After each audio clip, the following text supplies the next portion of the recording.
എന്റെ മക്കളെ അമ്മക്കളിയേ ഇച്ചിരി വെയിലൊക്കെ കണ്ടപ്പോ നിങ്ങളിപ്പോ ചോദിക്കും വെയിൽ കണ്ട ഉടനെ നടക്കാൻ പോകുമല്ലോ, ഒന്ന് നടന്നിട്ടൊക്കെ വന്നു. ചെടികൾ കുറച്ച് കിട്ടിയെന്ന് ഞാൻ പറഞ്ഞില്ലേ, ആ ചെടികളെല്ലാം നമുക്കത് ഒന്ന് വേറൊരു ചട്ടിയിലോട്ടൊന്ന് മാറ്റി വെക്കാം. എന്നാലേ അത് നല്ല രീതിയിൽ പൂക്കൾ വരത്തുള്ളൂ. ഇപ്പോഴും ഒത്തിരി പൂവുണ്ട്, എന്നാലും അത് ഇൻഡോർ പ്ലാന്റ് അല്ല, അത് ഔട്ട്ഡോർ പ്ലാന്റ് ആണ്. നമ്മൾ ഒരു പ്രാവശ്യം വെച്ചാല് എല്ലാ വർഷവും അത് തന്നെ കിളിച്ചു വന്നോളൂ. അതുകൊണ്ട് നമുക്ക് അതൊരു ബുദ്ധിമുട്ടില്ല. അപ്പൊ അതൊന്ന് ഒന്ന് വെക്കാന്ന് വിചാരിച്ചിട്ട് അമ്മക്കള് റെഡിയാക്കുവാണ്. എവിടെ നടാമെന്നുള്ളത് നോക്കാം. അപ്പൊ ഇതിനകത്തോട്ട് നടാമെന്നാണ് അമ്മക്കള് വിചാരിക്കുന്നത്. പക്ഷെങ്കിൽ ഇതെല്ലാം കാട് കയറി കിടക്കുക. കാട് കയറി എന്ന് പറഞ്ഞാൽ വിന്റർ ആകുമ്പം എല്ലായിടത്തും അങ്ങനെയാണ്, എല്ലാ ചെടികളും കയറി വരും, തണുപ്പിൽ വരുന്നതെല്ലാം. ഇനി നമ്മൾ ഇതെല്ലാം ഒന്ന് കുത്തി കിളച്ച് എന്നിട്ട് വേണം ഈ ചെടി അതിനകത്ത് വെക്കാൻ. വാ മക്കളെ, നമുക്കിതൊന്ന് ചെയ്തിട്ട് വരാം. നല്ല കാറ്റുണ്ട്. ഇപ്പൊ ഞാൻ ഈ വേണ്ടാത്ത ചെടികളെല്ലാം ഒന്ന് ചെയ്തെടുക്കാം. പെട്ടെന്ന് ഇളകി വരും കേട്ടോ, മണ്ണ് തറയ്ക്കത്തില്ലല്ലോ, തൊട്ടാൽ മതി പോരും. അപ്പൊ ഇത് റെഡിയാക്കി കഴിഞ്ഞാൽ നമ്മുടെ ചെടികളെല്ലാം നമുക്ക് ഇതിനകത്തോട്ട് നടാൻ പറ്റും. മണ്ണ് കളയാൻ പറ്റത്തില്ല കേട്ടോ, അതെല്ലാം കാശ് കൊടുത്ത് വാങ്ങിക്കുന്ന മണ്ണല്ലേ. അതുകൊണ്ട് മണ്ണ് പോകാതെ, മണ്ണ് കുറച്ച് പോയാലും നമ്മുടെ പറമ്പിൽ തന്നെ കിടന്നോളും.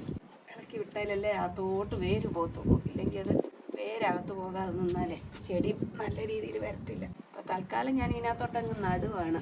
കാരണം വളമൊന്നും ഇപ്പം ഇതിന് വേണ്ട. കാരണം ആ ചെടി വാങ്ങിച്ച ചട്ടിയിൽ നല്ല വളമൊക്കെ ഉണ്ട്. കുറച്ചുകൂടെ കഴിഞ്ഞിട്ട് ഒന്ന് പിടിച്ച് കഴിയുമ്പോൾ നമുക്ക് ഇച്ചിരി വളമൊക്കെ ഇട്ട് കൊടുക്കണം. വേരെല്ലാം എടുത്ത് മാറ്റാം, ഇല്ലെങ്കിൽ ഇതെല്ലാം കൂടെ കൂട്ടി ഞെരിക്കും അതിനെ. വലിയ തണുപ്പില്ല കേട്ടോ ഇന്ന്, അതുകൊണ്ട് വാക്കിങ് പോയി നല്ല നടന്നിട്ട് വന്നു. ചെടി വെക്കാനുള്ള ചട്ടിയെല്ലാം റെഡിയായി. ആദ്യം നമുക്കൊരു കുഴി അങ്ങ് എടുക്കാം. ചെടികളൊക്കെ നല്ല കിളിച്ചു വരുന്നുണ്ട് കണ്ടോ, നല്ല ഇളം പച്ച കളറിലെ വളത്തോട് കൂടിയായിരിക്കും. നമ്മുടെ പിന്നെ പേടിക്കണ്ട, പല കളറുകളുള്ളതുകൊണ്ട് നല്ല രസമായിരിക്കും കേട്ടോ. ലൈറ്റ് പിങ്ക് വെക്കാം.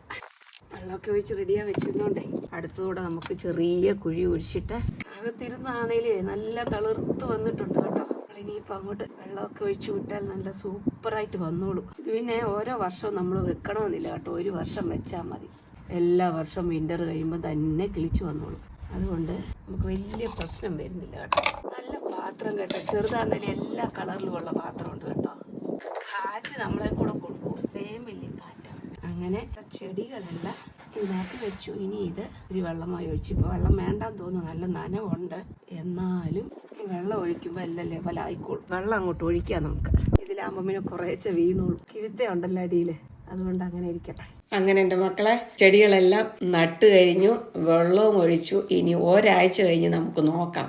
ആദ്യമേ നല്ല കിളിർത്ത് നിൽക്കുവാണ്, അതുകൊണ്ട് ഇനി പെട്ടെന്ന് കിളിർപ്പ് വന്നോളും. എന്നാലും വെളിയിൽ വെച്ചത് കൊണ്ട് അതൊന്ന് അഡ്ജസ്റ്റ് ആയി വരാൻ ഇച്ചിരി സമയമെടുക്കും. ഒരാഴ്ച കഴിഞ്ഞ് നോക്കാം. ഇതാണ് മക്കളുടെ ഇന്നത്തെ വീഡിയോ. അടുത്ത നല്ലൊരു വീഡിയോ ആയിട്ട് വരാം കേട്ടോ മക്കളെ.